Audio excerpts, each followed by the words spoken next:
సూరజ్ అన్నయ్య మీ నాన్న దగ్గర పనిచేస్తున్నారు కదా, ఆయనే ఇదంతా చెప్పారు. నాకు తెలుసు మీ అన్నయ్య అంటే మీకు చాలా ఇష్టమని. అండ్ ఐమ్ షూర్ ఆయన కూడా మిమ్మల్ని బాగా మిస్ చేస్తున్నారని.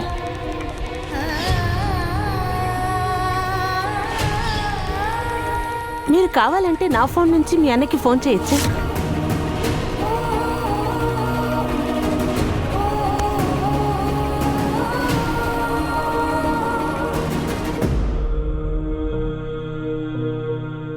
కావ్యకి ఫోన్ చేసి చూద్దామా? వద్దొద్దు, కావ్య మాటిచ్చింది. ఖచ్చితంగా నా గురించి ఇషాతో మాట్లాడతానంది. నేను వెయిట్ చేస్తాను.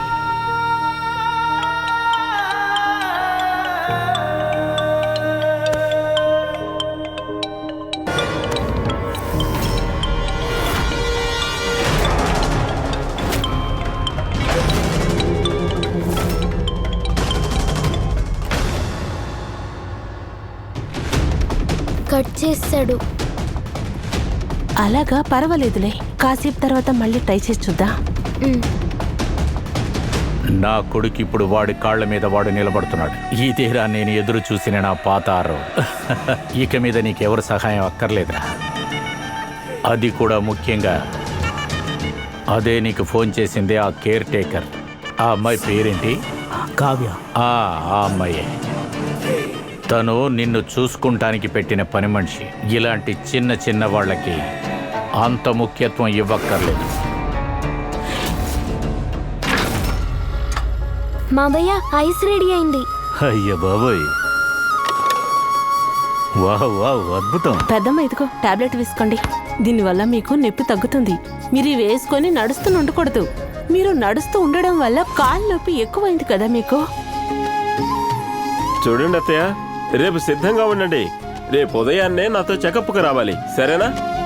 అత్తయ్య, కాల్ చూపించండి ప్లీజ్. ఆగు. ఇంట్లో ఇన్ని సామాన్లు విరగొట్టిన తర్వాత ఐస్ ముక్కలు పెట్టడానికి వచ్చావా? ఇవన్నీ రిపేర్ చేయడానికి ఎంత ఖర్చు అవుతుందో అసలు నీకు తెలుసా? నీ దరిద్రపు ఐస్ ముక్కల సేవ నాకు అక్కర్లేదు. అమ్మా, ఐస్ గడ్డలు ఖచ్చితంగా పెట్టాలి, లేదంటే కాలు ఇంకా వాసిపోతుంది, నొప్పి ఎక్కువగా ఉంటుంది. ఇలా చూడు, వదిన ఏం కోరుకున్నారో దాన్నే నువ్వు చెయ్యబోతున్నావు. ఇది వదిన చాలా రోజుల కోరిక. సూరజ్ భార్య వస్తుంది, నాకు సేవ చేస్తుంది, ఐస్ గడ్డలతో కాపడం పెడుతుందన్నారు. ఇది సేవే కదా, నిజమే కదా వదిన?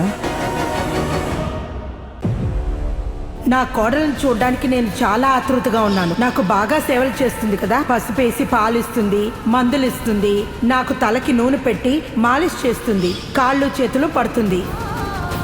ఏమైంది? అరే ఏంటమ్మా ఆలోచిస్తున్నావు? అత్తగారికి సేవ చేయి.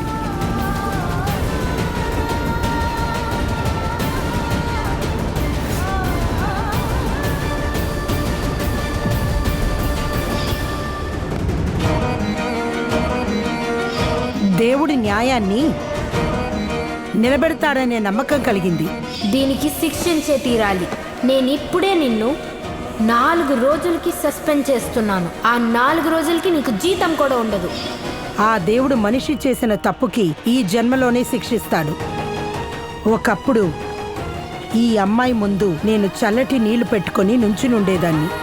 కానీ ఈరోజు ఈ అమ్మాయి నా కాళ్ళకు ఐసు ముక్కలు పెడుతోంది. ఈ బాధ కూడా ఇవాళ నాకు తృప్తిని కలిగిస్తోంది. నా కాళ్ళకి, నా మనసుకు కూడా. నేను పెట్టిన శాపం ఊరికే పోలేదు.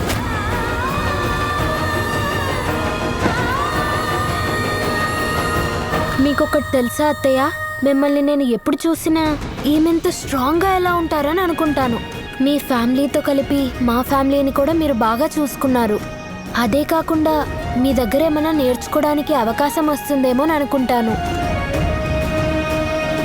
నాకిప్పుడు నమ్మకం వచ్చింది. మనస్ఫూర్తిగా ఏమన్నా అనుకుంటే ఖచ్చితంగా మనం అనుకుంది నెరవేరుతుంది. నాకు నీ గురించి బాగా తెలుసు. ఇంత తీయగా మాట్లాడడం నీకు వెన్నతో పెట్టిన విద్య.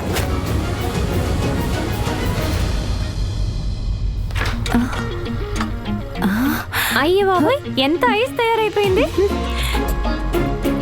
ఇంత ఐస్ చూస్తుంటే నాకు పుల్ల ఐస్ తినాలనిపిస్తుంది. రంగురంగుల ఐసు, తర్వాత పాల ఐసు. అనుకుంటేనే నోరు ఊరిపోతుంది. అయితే ఓ పని చెయ్యి, ప్రస్తుతానికి ఆ చల్లటి నీళ్లు తాగి సంతోషించు. అమ్మా అసలే ఈ నెల బాగా ఖర్చులు పెరిగిపోయాయి. ఇక ఇప్పుడు ఐస్ క్రీంలు కొనడానికి డబ్బులు లేవు. తను చెప్పింది వినగానే నాకు కూడా పుల్లైస్ తినాలనిపిస్తోంది. ఈ ఇంట్లో మనం అల్లుడిని దేవుడిలా భావిస్తున్నాం. అందువల్ల దేవుడు కోరుకున్నది కుదరదని చెప్పకూడదు. ఈ రోజు ఐస్ పార్టీ పెట్టాల్సిందే. చెప్పారు ఈ రోజు పార్టీ పెట్టుకుందాం.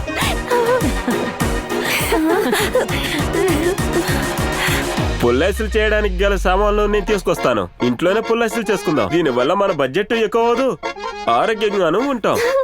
కూలర్స్ ఎలా చేయాలో మనకి ఇంటర్నెట్ లో దొరుకుతుంది.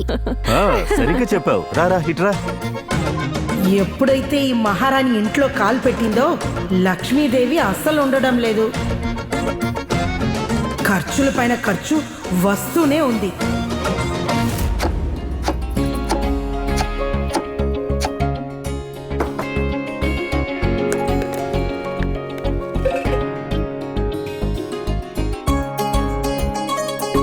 ఇవ్వండి మామయ్య, నేను ట్రై చేస్తాను. లేదు లేదు లేదు, వద్దు వద్దమ్మా, ఇది నువ్వు చెయ్యలేవు. ఈ రాయుందే చాలా బరువుగా ఉంటుంది. మామయ్య, ట్రై చేయకుండా ఎలా నేర్చుకుంటాను? చూడండి మామయ్య, నేను ఒక్క దెబ్బ కొడితే ఐస్ మొత్తం ముక్కలు ముక్కలు అయిపోతుంది. ఏంటమ్మా నువ్వు? సరేరా, ఇదిగో. ఓ, జాగ్రత్త.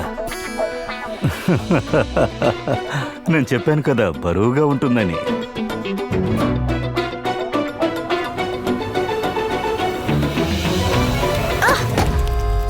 బాబోయ్, ఇది ఐస్ గడ్డలతో అందరినీ చంపేసేలా ఉంది. ఇలా చూడు బంగారం, ఈ ఐసు నీ కోపం ఉందే అది చాలా బలంగా ఉంటుంది. అందువల్ల మనం దాన్ని చాలా గట్టిగా కొట్టామనుకో అది రివర్స్ అయ్యి మనల్ని గాయపరుస్తుంది. అందువల్ల ఐసుని మెల్లగా పగలగొట్టాలి. ఆ తర్వాత చూడు ఐస్ ఎలా ముక్కలవుతుందో. అలాగే కోపం కూడా మాయమైపోతుంది. మెల్లగా మెల్లగా, నేను చెప్పినట్టు మెల్లగా కొట్టు. అలాగే, సూపర్.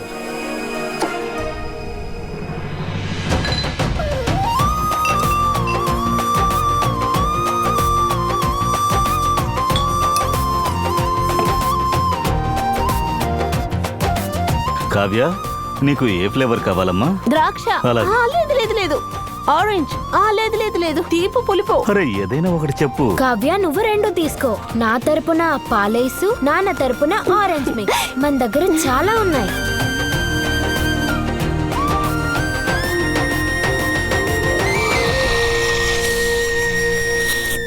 ఈ ఐస్ ఉందే, దీన్ని మనం అలాగే పీల్చేయొచ్చు.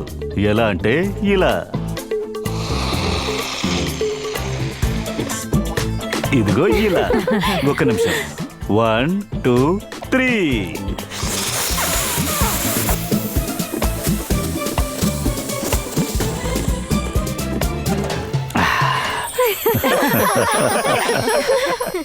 నన్ను ఒక్కళ్ళు కూడా పుల్లేసి తింటామని అడగట్లేదే.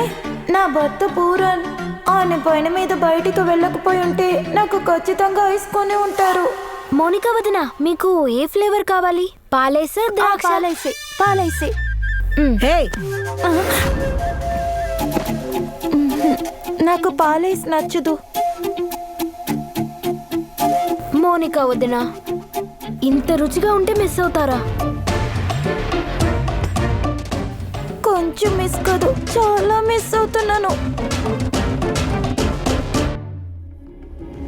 చూసారా అత్తయ్య, అందరికీ లంచ్ ఇచ్చేసి తన వైపుకి లాక్కోవాలని చూస్తుంది. అప్పుడే కదా అందరూ తన వైపు ఉంటారు. మీరు చెప్పింది వినరు, కానీ నేను ఖచ్చితంగా తను చెప్పేది వినను. ఖచ్చితంగా వినను. నేను మీలాగే ఉంటాను, మీ మాటే వింటాను, మీలాగే ప్రవర్తిస్తాను. అంతే కదా?